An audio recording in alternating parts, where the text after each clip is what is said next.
नमस्कार मित्रांनो, PF account धारकांसाठी महत्त्वपूर्ण अपडेट.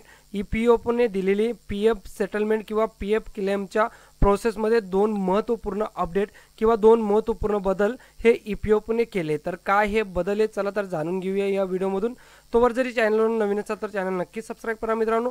मी अशाच महत्त्वपूर्ण अपडेट्स आपल्या चॅनलवर नेहमी घेऊन येतो. मित्रांनो, एम्प्लॉई प्रोव्हिडंट फंड ऑर्गनायझेशनने आता पी-एफचे पैसे काढण्याची प्रक्रिया म्हणजेच पी-एफ क्लेम सेटलमेंट प्रोसेस खूपच सोपी आणि जलद केली आहे.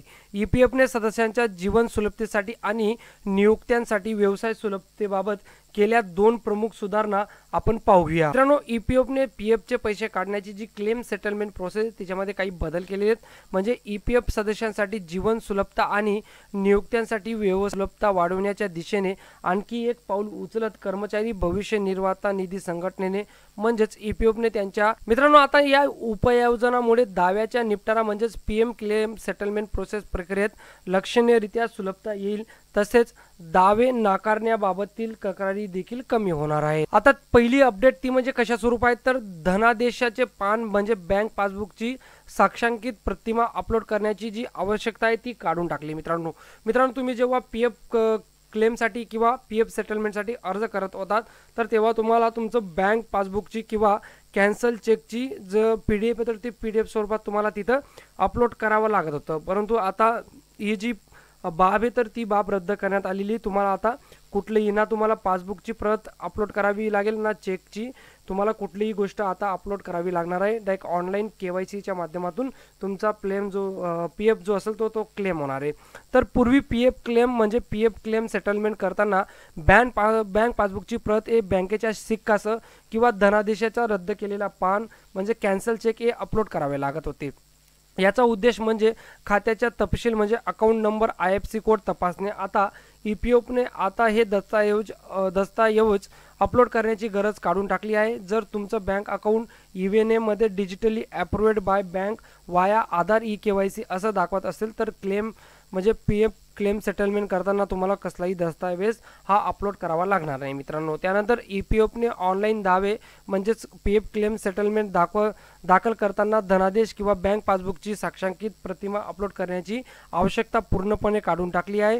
सुरुवातीला काही KYC अपडेट केलेल्या सदस्यांसाठी प्रायोगिक तत्वावर ही आवश्यकता स्थिती करण्यात आली होती. ही आवश्यकता काढून टाकल्याने ई-पी-एफच्या सुमारे 6 कोटी सदस्यांना तात्काळ फायदा होऊ शकेल. ज्यामुळे खराब गुणवत्तेच्या वाचता न येणाऱ्या अपलोडमुळे होणारे दावे नाकारण्याचे प्रमाण कमी होईल. तसेच संबंधित तक्रारी देखील कमी होणार आहेत. ही होती पहिली अपडेट. ती म्हणजे तुम्हाला पीएफ क्लेम सेटलमेंटच्या वेळेस तुम्हाला कुठलेही PDF डॉक्युमेंट आता अपलोड करण्याची गरज नाही मित्रांनो. त्यानंतर दुसरी अपडेट ती म्हणजे युनिव्हर्सल अकाउंट नंबर म्हणजे EVNA सह बँक खात्याचे तपशील जोडण्यासाठी नियुक्त्याच्या मजुरीची आवश्यकता काढून टाकणे. मित्रांनो, पूर्वी जर एखाद्या कर्मचाऱ्याला त्याचा EVN मध्ये बँक खात्याच्या तपशील अपडेट करायचे असतील तर त्यासाठी ते खातं नियुक्त्याने म्हणजे एम्प्लॉयर प्रमाणित करणं गरजेचं होतं.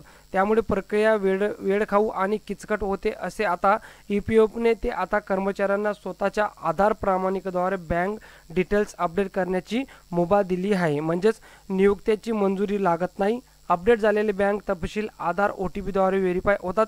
त्यामुळे पीएफ क्लेमसाठी प्रक्रिया अधिक जलद आणि सुलभ होते. मित्रांनो, बँक खात्याचे तपशील EVN जोडण्याची प्रक्रिया सुलभ करण्याच्या दृष्टीने ई-पी-एफने आता बँक पडताळणीनंतर नियुक्त्यांच्या मंजुरीची आवश्यकताही काढून टाकली आहे. त्यानुसार नियुक्तीच्या व्यवसायात सुलभता आणि सदस्यांचा जीवन सुलभता लाभावी या दृष्टीने सदस्यांच्या बँक खात्याच्या सीडिंग प्रक्रियेत बँक खात्याची पडताळणी मंजूर करण्याची नियुक्त्याची भूमिका आता काढून टाकण्यात आली आहे.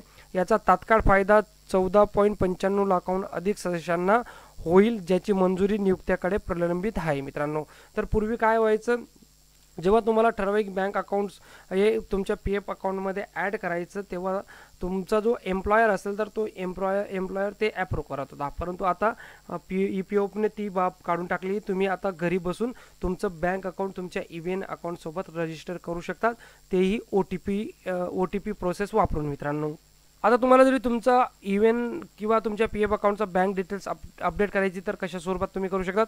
प्रथम तुम्हाला लॉग इन करायची ई-पी-एफ मेंबर पोर्टलमध्ये मॅनेज KYC या पर्यायावर क्लिक करून बँक सेक्शनमध्ये IFSC कोड अकाउंट नंबर टाका. सेव्ह क्लिक या बटनावर करा. OTP आल्यानंतर OTP टाका. अशा पद्धतीने तुम्ही ऑनलाईन पद्धतीने तुमच्या EVN अकाउंट किंवा PF अकाउंटसोबत तुमचं बँक अकाउंट हे ॲड करू शकतात किंवा बँक अकाउंट जर तुम्हाला चेंज करायचं असेल तर तुम्ही चेंजही करू शकता मित्रांनो.